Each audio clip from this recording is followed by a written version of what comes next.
thoughts on how you thought you guys did today. Well, definitely a step up from last week. Obviously, in our score, you know, we came up about 4 points. But Beam was a real disappointment tonight. We were really hoping to go out and hit our routines, and they've been training so well in practice. So we'll be focusing on that this week to really step it up there. Still trying to get some healthy bodies back on our team, and I think that's going to make a difference as well. But I thought it was better, you know, certainly a step in the right direction. All right, let's talk about maybe the attitude or how the athletes were feeling today. Did you feel like they were on or maybe a little off? I thought the warm-up was awesome, and in fact at the end of the meet I said, you guys won the warm-up, and then you kind of defeated yourself a little bit in the competition. But no, I thought they were focused and ready to go. You know, especially on Beam, it was, you know, kind of hit one, miss one. It wasn't like one person fell and then they all just fell apart. It just seemed like we couldn't get everybody going at the same time. But, you know, I think they want to win and want to do well, and it's just going to take, you know, taking each week and learning from that experience. Okay, so what's the health of our athletes? Who's still injured? Who's still coming over injury? Right. Well, Danielle Wishart's out, and that's really tough for us because she's pretty much irreplaceable on vault, and she's also really fantastic on beam and floor. So we are missing her a bit.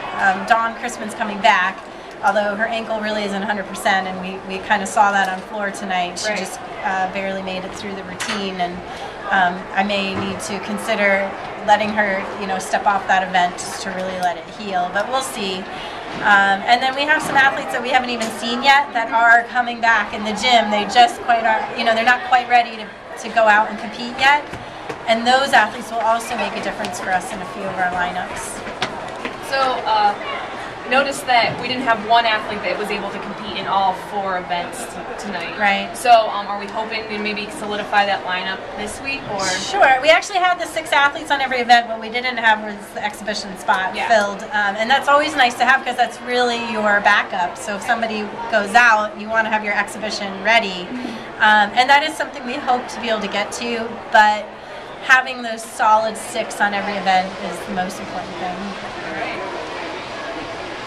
So what are you looking at in the gym this week? What are some things you guys are going to work on? Well, again, I think probably the biggest thing will be pressure because, like I said, we really did a great job in the gym this week training.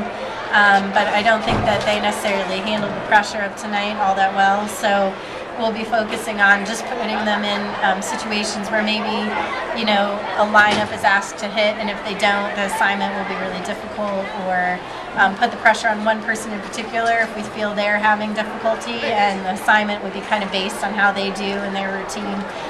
So we'll just be trying to make some, you know, some progress there, and again, just work on some of those little details. And then next week, Kent State, a little smaller, maybe a team that you know a little better. Yeah. Is that going to help you guys out a little bit? Yeah, I mean, Kent is doing very well this year. They are a team that is competing with you know, some really great schools around the country. So we've got our work cut out for us. And again, I think going in as the underdog, you go in fighting, and that's going to be something that's important to our athletes. But just, you know, at the end of the day, we can't really focus on the other team. We just need to focus on ourselves and doing the best we can.